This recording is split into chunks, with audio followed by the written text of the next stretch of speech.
नमस्कार, आप देख रहे हैं संसद टीवी। दिन भर की तमाम बड़ी और अहम खबरों के साथ मैं हूं आपके साथ आज की खबर लेकर अमृता चौरसिया। आज बात होगी राष्ट्रीय अंतर्राष्ट्रीय खबरों की। खेल और व्यापार समाचार पर भी डालेंगे नजर, लेकिन आइए सबसे पहले शुरुआत करते हैं हेडलाइंस के साथ। मछुआरों के प्रति संवेदनशील सरकार, लोकसभा से समुद्री जल दस्युता रोधी विधेयक को मंजूरी।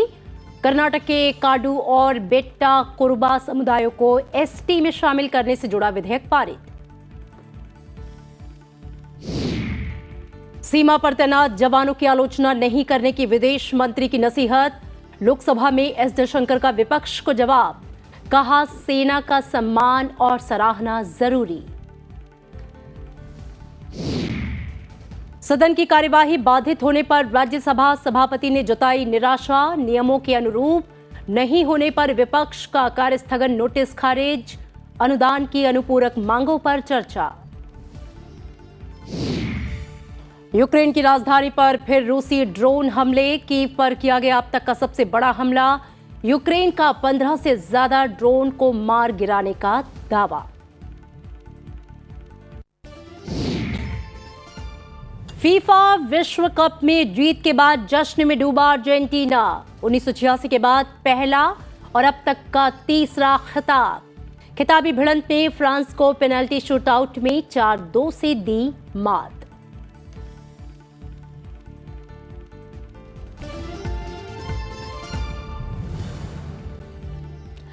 और आइए अब खबरें विस्तार से। विदेश मंत्री एस जयशंकर ने मछुआरों के प्रति भेदभाव के आरोपों को सिरे से खारिज करते हुए कहा कि श्रीलंका द्वारा गिरफ्तार किए गए भारतीय मछुआरों की रिहाई चेन्नई में बैठे किसी व्यक्ति के पत्र पर नहीं, बल्कि दिल्ली से होने वाली कार्रवाई पर होती है।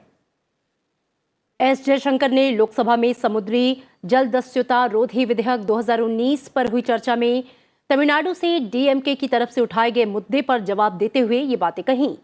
उन्होंने तमिलनाडु और भारत के अन्य तटीय क्षेत्रों के मछुआरों को लेकर सरकार का रवैया भेदभावपूर्ण होने के दावों को गलत बताते हुए कहा कि 2014 से अब तक सरकार के हस्तक्षेप से श्रीलंका द्वारा रिहा किए गए भारतीय मछुआरों की संख्या गुजरात के तटीय क्षेत्र में पाकिस्तान द्वारा रिहा कराए गए देश के मछुआरों की संख्या से अधिक रही है। उन्होंने कहा कि देश का दक्षिण तट हो या पश्चिमी तटीय क्षेत्र हो, सभी मछुआरे सरकार के लिए देश के समान नागरिक हैं। मंत्री के जवाब के बाद सदन ने कुछ सदस्यों के संशोधनों को अस्वीकार करते हुए ध्वनिमत से विधेयक को मंजूरी दी।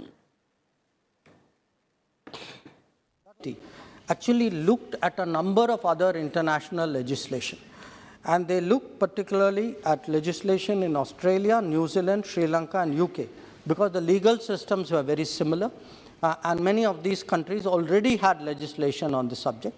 So there was a best practices effort made before we drafted this bill. Regarding, he has spoken about internal coordination, international cooperation. Both are matters which I have already addressed. He's also spoken about creating a capacity building in this country to respond to to piracy situation. As I mentioned, some of this is already in the making, and certainly this, as with our SOPs and coordination, this will improve. 2019 पर हुई चर्चा में कई दलों के सदस्यों ने हिस्सा लिया। अधिकांश सदस्यों का ये मानना था कि सरकार मरीन पुलिस बनाए ताकि समुद्री जल दस्युओं पर और कड़ी निगरानी रखी जा सके। I am certainly supporting this bill. But the fact is that there are 2-3 caveats are there, because rarest of the rare cases has not been properly mentioned. Whether it has been wiped out, it has been abolished or not, that is not clear from this bill. Because here you have mentioned that life imprisonment, death, both have been mentioned.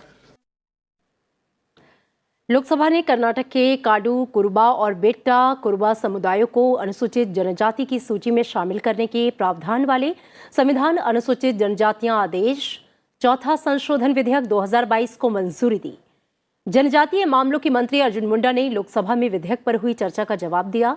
उन्होंने कहा कि छोटे छोटे समुदायों की आवाज को स्थान देने और उनका कल्याण सुनिश्चित करने के लिए विधेयक लाए जा रहे हैं और समुदायों को उचित सम्मान दिया जा रहा है। 2013-14 का बजट एलोकेशन को देखें और 2021-22, 22-23 का बजट एलोकेशन को देखें, इससे आप अंदाज़ा लगा सकते हैं कि प्रधानमंत्री नरेंद्र भाई मोदी के नेतृत्व में ट्राइबल डेवलपमेंट का अप्रोच क्या है, ट्राइबल डेवलपमेंट का अप्रोच क्या है, आप इसे अंदाजा लगा सकते हैं। उस समय में 19,000 करोड़ का प्रावधान था, आज 87,000 करोड़ का प्रावधान है। विदेश मंत्री एस जयशंकर ने कहा कि हमें प्रत्यक्ष या परोक्ष रूप से अपने जवानों की आलोचना नहीं करनी चाहिए। हमारे जवान यांगत्से में 13,000 फीट की ऊंचाई पर खड़े होकर हमारी सीमा की रखवाली कर रहे हैं, उनका सम्मान और सराहना की जानी चाहिए। I think we should not directly or indirectly criticize our jawans. When our jawans, sir, are standing, sir, our jawans are standing, sir, in Yangtze, in Yangtze at 13,000 feet. At 13,000 feet, they are standing there defending our border. They do not deserve to have the word pitai. The word pitai should not be used for our jawans, sir. Sir, our jawans are standing their ground, so they should be respected, they should be honored, they should be appreciated. This is not something which is appropriate. और केंद्रीय वित्त मंत्री निर्मला सीतारमण ने लोकसभा में कहा कि पिछले 5 वित्त वर्षों में अनुसूचित वाणिज्यिक बैंकों ने 10 लाख करोड़ रुपए से अधिक के कर्ज को बट्टे खाते में डाला और इन ऋणधारकों से वसूली की प्रक्रिया भी जारी है। कर्ज को बट्टे खाते में डालने से कर्जदारों को फायदा नहीं मिलता है और वसूली की प्रक्रिया जारी रहती है। एनपीए वाले खातों से वसूली और बट्टे खाते में डालना एक सतत चलने वाली प्रक्रिया है। उन्होंने बताया कि आरबीआई के आंकड़ों के मुताबिक सार्वजनिक क्षेत्र के बैंकों ने पिछले 5 वित्त वर्ष में 4,80,000 से अधिक करोड़ रुपए की वसूली की गई है, जिनमें बट्टे खाते में डाले गए 1 लाख करोड़ रुपए से अधिक का कर्ज शामिल है। राज्यसभा में आज अनुदान की अनुपूरक मांगों पर चर्चा हुई। इसमें विभिन्न दलों के सदस्यों ने हिस्सा लिया। उच्च सदन में कांग्रेस के पी चिदंबरम ने अनुदान की अनुपूरक मांगों पर चर्चा की शुरुआत करते हुए कहा कि सरकार ने 500 करोड़ रुपए रक्षा पूंजीगत व्यय के लिए मांगे हैं। ये धन पूर्वोत्तर की सामरिक और सीमा सड़कों पर खर्च किया जाना है। उन्होंने विभिन्न सहूलियतें देने के बावजूद निजी निवेश में तेजी नहीं आने और पिछले 9 सालों में जीडीपी के दुगना नहीं हो पाने को लेकर सरकार पर हमला बोला। चर्चा में हिस्सा लेते हुए बीजेपी के सुशील कुमार मोदी ने कहा कि वैश्विक निराशा भरे माहौल में भारतीय अर्थव्यवस्था एक चमकता हुआ सितारा है। तृणमूल कांग्रेस के डेरेक ओब्रायन ने केंद्र सरकार की नीतियों पर सवाल उठाए। डीएमके की कनिमोझी सोमू ने किसानों की आय दोगुनी करने के वादे पर सरकार को घेरा।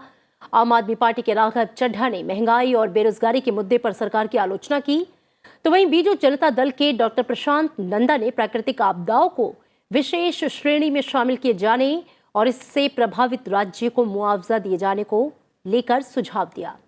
जेडीयू सदस्य अनिल प्रसाद हेगड़े ने कहा कि जैविक खेती को बढ़ावा देने के लिए सभी राज्यों को केंद्र की ओर से मदद दी जानी चाहिए।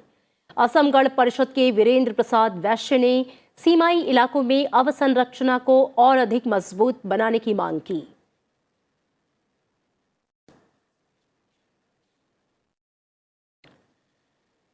सभापति जगदीप धनखड़ ने राज्यसभा में गतिरोध पर निराशा जताई है। उन्होंने कहा कि उच्च सदन की कार्यवाही में अवरोध अच्छा संकेत नहीं है। सुबह 11 बजे उच्च सदन की कार्यवाही शुरू होने पर सभापति जगदीप धनखड़ ने आवश्यक दस्तावेज सभापटल पर रखवाए। उन्होंने कहा कि 9 सदस्यों ने विभिन्न मुद्दों पर चर्चा के नियम 267 के तहत नोटिस दिए हैं, लेकिन इनमें से कोई भी नोटिस नियमों के अनुरूप नहीं है। सभापति ने कहा कि नियम 267 के तहत चर्चा की मांग को सिर्फ असाधारण परिस्थितियों में ही स्वीकार किया जा सकता है। कोई भी नोटिस अगर नियमों के अनुकूल होगा तभी वो उस पर विचार करेंगे।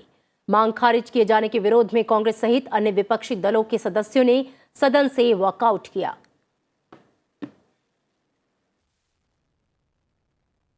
In spite of categorical indications, none of the notices measure up to the requirement. Honorable members, it is a painful duty for me that not only the rule is outraged, no attention whatsoever has been laid on the rule. The notices are drawn in a manner as if the rule doesn't exist. This rule is required to be invoked in extraordinary situation, rarest of rare cases. Suspension of the work of this House can take place under extraordinary situations. We have a situation where there is hardly a day where we do not get notices under Rule 267. I would urge the honorable members to carefully deliberate on what I have indicated. I will be open to any notice that is in accordance with the mechanism, any notice that is in line with the spirit and essence of the rules will receive my consideration. केंद्रीय मंत्री अनुराग ठाकुर ने कहा कि भारत सरकार आतंकवाद के खिलाफ zero tolerance की नीति पर काम कर रही है। भारत आतंकवाद के खिलाफ दुनिया को एक साथ लाने का प्रयास कर रही है। जम्मू कश्मीर की ही बात करूं तो 168% की कमी आतंकवाद की घटनाओं में जम्मू कश्मीर में आई है और 94% कन्विक्शन रेट जो है वो टेरर फाइनेंस केसेस में है। अनुराग ठाकुर ने कहा कि 2014 से पूर्वोत्तर राज्यों में शांति का दौर चल रहा है। नागरिकों की मौत में 80% की गिरावट आई है। 6000 मिलिटेंट्स ने 2014 के बाद सरेंडर नॉर्थ ईस्ट में किया है। 2015 के बाद लेफ्ट विंग एक्सट्रीमिज्म ने जो इंसिडेंट्स होते थे, जो घटनाएं होती थी LWE की, उसमें भी 265% की कमी आई है। लोकसभा अध्यक्ष ओम बिरला ने आज संसद भवन परिसर में भारतीय वन सेवा के अधिकारियों के लिए आयोजित परिबोधन कार्यक्रम का उद्घाटन किया। इस मौके पर लोकसभा अध्यक्ष ने कहा कि भारत की विविधता इसकी ताकत है और हमारी यही शक्ति हमारे संविधान में निहित है। अन्य लोकतांत्रिक देशों में से उनसे अलग भारत में लोकतंत्र हमारी परंपरा से जुड़ा है और हमारे जनजीवन का अंग रहा है। उन्होंने भारतीय वन सेवा के अधिकारियों की भूमिका के बारे में बात करते हुए ये कहा कि उन्हें वनों की सुरक्षा के साथ ही देश में वन्य क्षेत्र में वृद्धि के लिए भी कार्य करना चाहिए। कानूनों को लागू करते समय अधिकारियों को उन लोगों के प्रति संवेदनशील होना चाहिए जिनका जीवन और आजीविका वनों पर निर्भर है।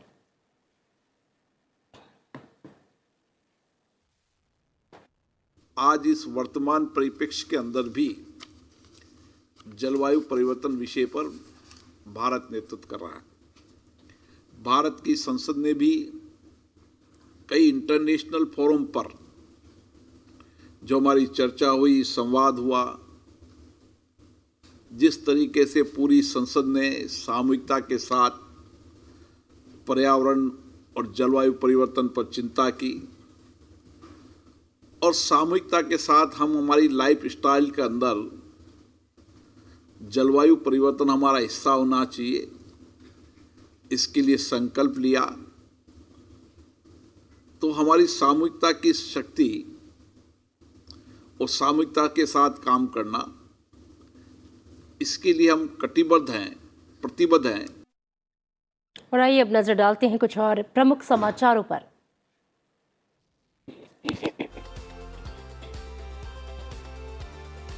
गूगल के सीईओ सुंदर पिचाई ने आज प्रधानमंत्री नरेंद्र मोदी से मुलाकात की। सुंदर पिचाई ने ट्वीट करके कहा कि आपके नेतृत्व में तकनीकी परिवर्तन की तीव्र गति को देखना प्रेरणादायक है। देश ने 220 करोड़ वैक्सीन डोज लगाने का आंकड़ा पार कर लिया है। स्वास्थ्य मंत्री मनसुख मांडविया ने इसकी जानकारी देते हुए कहा कि सरकार प्रधानमंत्री के नेतृत्व में एक सुरक्षित और स्वस्थ भारत बनाने के लिए निरंतर प्रयासरत है। राजस्थान की लोंगेवाला चौकी पर 1971 के भारत पाकिस्तान युद्ध में अदम्य साहस और असाधारण वीरता दिखाने वाले बीएसएफ के पूर्व जवान भैरव सिंह राठौड़ का जोधपुर में निधन हो गया। वो 81 वर्ष के थे।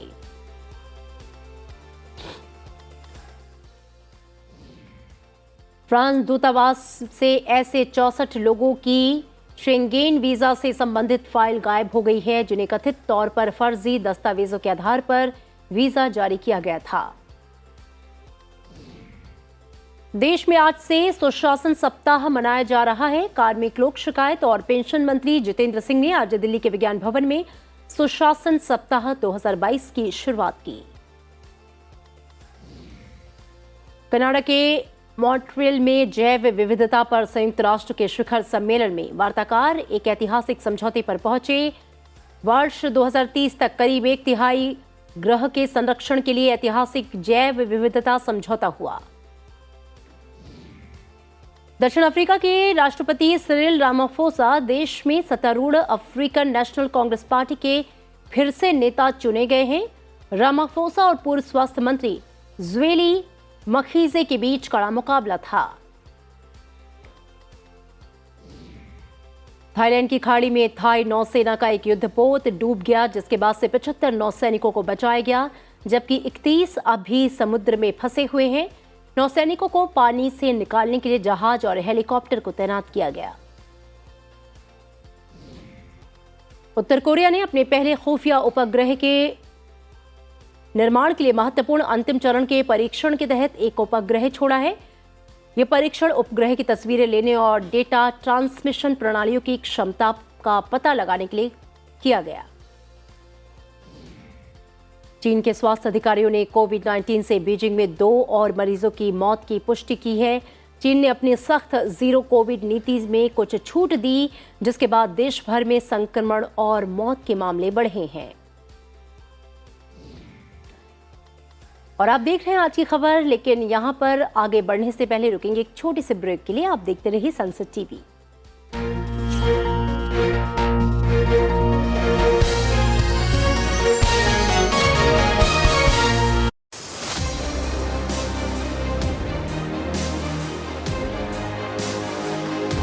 भारत संपूर्ण विश्व में नेतृत्व की भूमिका निभाएगा। G20 is going to be a very important occasion.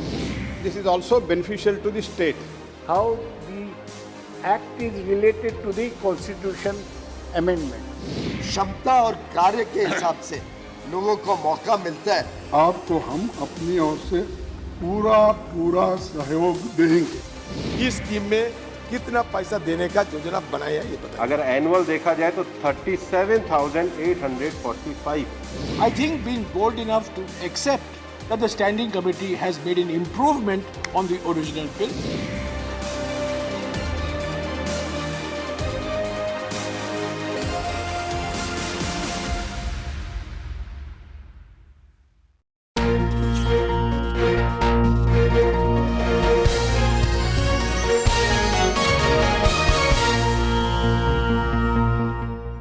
Break के बाद स्वागत है आपका। आप देख रहे हैं आज की खबर और बढ़ते हैं आगे। नजर राज्यों की सुर्खियों पर।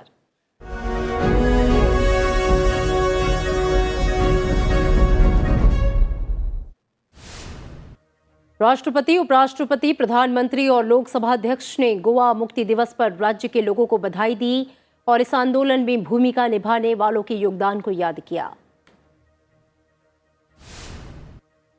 केंद्रीय स्वास्थ्य मंत्री मनसुख मांडविया ने दिल्ली में NBEMS साइक्लोथॉन में हिस्सा लिया। इस मौके पर उन्होंने स्वस्थ रहने और पृथ्वी को हरा भरा बनाने के लिए लोगों से साइकिल चलाने की अपील की।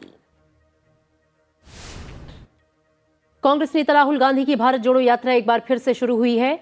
राजस्थान के मुख्यमंत्री अशोक गहलोत और वरिष्ठ नेता सचिन पायलट भी पार्टी के पूर्व अध्यक्ष के साथ पदयात्रा में शामिल हुए।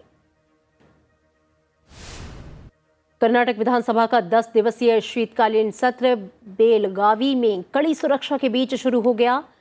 महाराष्ट्र के साथ सीमा विवाद को लेकर विभिन्न समुदायों के विरोध के कारण व्यवधान की आशंका को देखते हुए शहर को छावनी में तब्दील कर दिया गया है। हिमाचल प्रदेश के मुख्यमंत्री सुखविंदर सिंह सुक्खू कोरोना वायरस से संक्रमित पाए गए, जिसे देखते हुए प्रधानमंत्री से मुलाकात का कार्यक्रम स्थगित कर दिया गया है। उत्तराखंड के पुष्कर सिंह धामी ने देहरादून में अटल निर्मल नगर पुरस्कार समारोह में कहा कि देश में स्वच्छता के क्षेत्र में शानदार नतीजे आ रहे हैं। ये देश के अंदर एक क्रांतिकारी परिवर्तन है। जनता दल सेक्युलर ने कर्नाटक विधानसभा चुनाव के लिए अपने 93 उम्मीदवारों की पहली सूची जारी की। राज्य विधानसभा चुनाव अगले साल मई तक होने की संभावना है। दिल्ली में आज किसान संगठनों की ओर से किसान गर्जना रैली की गई। इसमें हिस्सा लेने के लिए पंजाब, महाराष्ट्र, तेलंगाना, आंध्र प्रदेश, राजस्थान और मध्य प्रदेश सहित कई राज्यों के हजारों किसान पहुंचे। सर्दी के मौसम में दिल्ली में घना कोहरा छाया रहा, जिससे दृश्यता घटकर 150 मीटर रह गई और सड़क और रेल यातायात प्रभावित हुआ। वायु गुणवत्ता गंभीर श्रेणी में दर्ज की गई।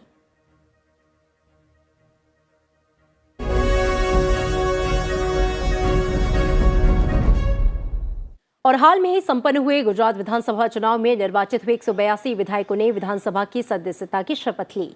मुख्यमंत्री भूपेंद्र पटेल सहित नवनिर्वाचित विधायकों की विधानसभा के प्रोटेम स्पीकर योगेश पटेल ने शपथ दिलाई, जो सदन में बीजेपी के सबसे वरिष्ठ विधायक हैं। जरूरत पड़ने पर राज्य की 15वीं विधानसभा के अध्यक्ष और उपाध्यक्ष के चुनाव के लिए मंगलवार को मतदान होगा, जिसमें बीजेपी ने दोनों पदों के लिए शंकर चौधरी और जेठाभाई भारवाड़ को अपना उम्मीदवार बनाया है। और अब खबरें अंतर्राष्ट्रीय जगत से।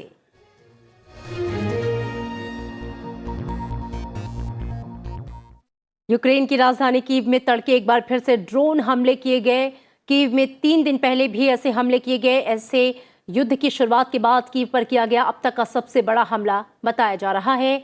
कीव शहर के प्रशासन ने अपने टेलीग्राम खाते पर बताया है कि राजधानी कीव के हवाई क्षेत्र में ईरान निर्मित 20 से अधिक ड्रोन देखे गए, जिनमें से कम 15 को मार गिराया गया। प्रशासन ने बिना विस्तृत जानकारी दिए बताया है कि एक महत्वपूर्ण बुनियादी ढांचे पर हमला किया गया। किसी के हताहत होने की तत्काल कोई खबर नहीं आई है और आपात सेवाएं मौके पर तैनात हैं। सशस्त्र बलों ने यह कहा है कि राजधानी कीव रूस का प्रमुख निशाना प्रतीत होता है, लेकिन देश के अन्य इलाकों में भी हमले किए गए। रूस ने अज़ोव सागर के पूर्वी तट से दागे गए कम से कम 35 विस्फोटक ड्रोन में से 30 को तबाह कर दिया गया। यूक्रेन की सेना ने मिसाइलों और विस्फोटक ड्रोन को मार गिराने में लगातार सफलता मिलने की सूचना दी है। और अर्जेंटीना की विश्व कप फाइनल में फ्रांस पर जीत के साथ ही पूरा देश जो है वो जश्न में डूब गया है। लोगों ने सड़कों पर उतरकर जमकर खुशियां मनाई। अर्जेंटीना के कई शहरों में सार्वजनिक स्थलों पर बड़ी बड़ी स्क्रीन लगाई गई, जहां पर लोगों ने फाइनल मैच देखा। अर्जेंटीना की जीत के साथ ही वे सभी जश्न में डूब गए। अर्जेंटीना ने फाइनल में फ्रांस को पेनल्टी शूटआउट में 4-2 से हराया। अर्जेंटीना ने 36 साल बाद विश्व कप जीता है। इससे पहले उसने 1978 और 1986 में विश्व कप हासिल किया था। फाइनल मुकाबले बेहद रोमांचक रहा, जो कई सालों तक लोगों को याद रहेगा। दरअसल पेनल्टी शूटआउट में अर्जेंटीना के गोलकीपर एमिलियानो मार्टिनेज ने 2 शानदार बचाव कर 36 साल बाद अपनी टीमों को खिताब दिलाया। 8 गोल करने वाले एम्बाप्पे को गोल्डन बूट मिला। मार्टिनेज को गोल्डन ग्लव्स पुरस्कार से सम्मानित किया गया।